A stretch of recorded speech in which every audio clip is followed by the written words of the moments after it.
Brasso. Ooh. I don't have a lot of brass. Can we throw it away? Yep. Danger, harmful or fatal. Oh, this is my fire extinguisher? Yes. Okay, good. Check when it expired, because sometimes they expire. Oh, really? Oh no, that's a blowtorch. Oh, this is okay, never mind. I used to be a food stylist, so sometimes you need to do your like creme brulee and... Okay. We have all of this, which probably cost a small fortune, replaced by this, which costs nothing. And I've been looking online, and there are a lot of little recipes, depending on what the task is. Like, oh, now use a little bit of this, or now make a paste out of this, or just use the vinegar, or just use the baking soda. Yep. And it's incredible. So I did go and have chemo last Thursday. So it being what day is it today? Today is Monday. Monday. So feeling pretty good. How did you feel straight after the chemo though? I feel a little bit puffed, just kind of thick. You feel poison.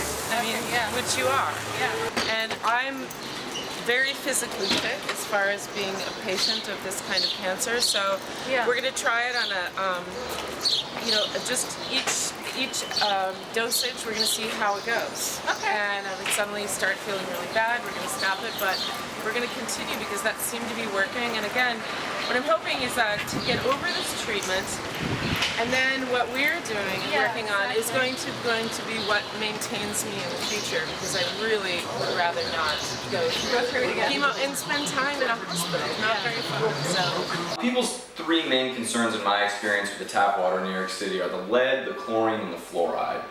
So we have an 8-stage reverse osmosis system here that pinpoints chlorine, lead, and fluoride in different stages, really.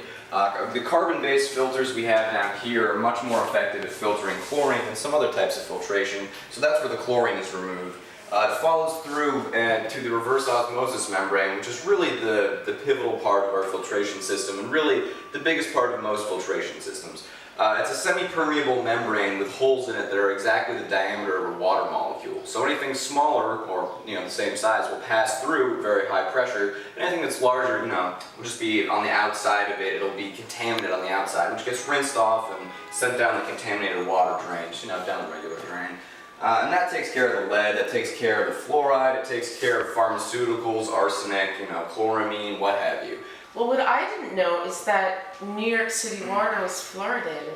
It came about as a byproduct of the Manhattan Project, where they had a lot of extra material lying around and there was money in it. But in my mind today, there's no real reason to be doing that, and not a lot of countries other than us particularly do it, and it doesn't really seem like a necessary or beneficial health thing, for the public. Alkalinity is kind of an interesting hot issue for me, because I feel bad trying to sell health to people. Everyone latches on to certain hot buzzwords like alkaline, and they're like, oh, that'll be good if I have that. So under here in our filling station, we have a solution of calcium carbonate slash potassium carbonate at different parts per million, and what it comes out to is a pH of 8.8 and 9.8. And that's really just an indicator of how much mineral content is in the water.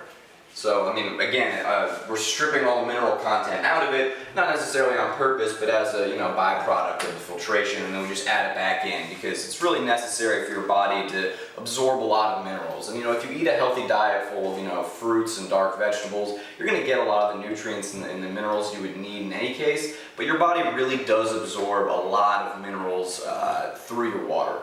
And that's important to get, and people aren't really getting that in the tap water.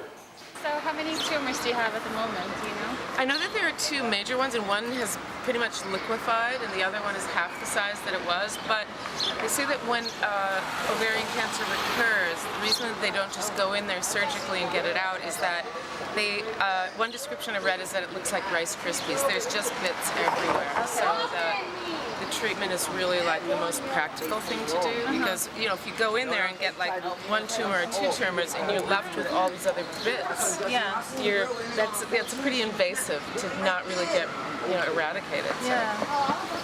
The tumors that are there that are sizable are less than 2 centimeters. Okay, so like They're small, but I was the one who proposed that we start chemo again, because they said it was just in the beginning Okay. And, well, we can wait until you're uncomfortable and bloating and in pain. And I thought, why would you do that? Yeah. Also, with the risk of it spreading to other organs. Exactly. So I propose that we just go at it and let's be done with this. I don't want to wait. Okay. And they wanted to apply for disability under Medicaid, and I was like, but I'm ambulatory. I can work. Yeah. But anyway, they wanted to, so they had the doctor fill out a form. And she filled it out, all of these descriptions, and she says, don't look at the last page, which of course I did. Yeah. And it was the projected lifespan, and this was last November, and she gave me 14 months.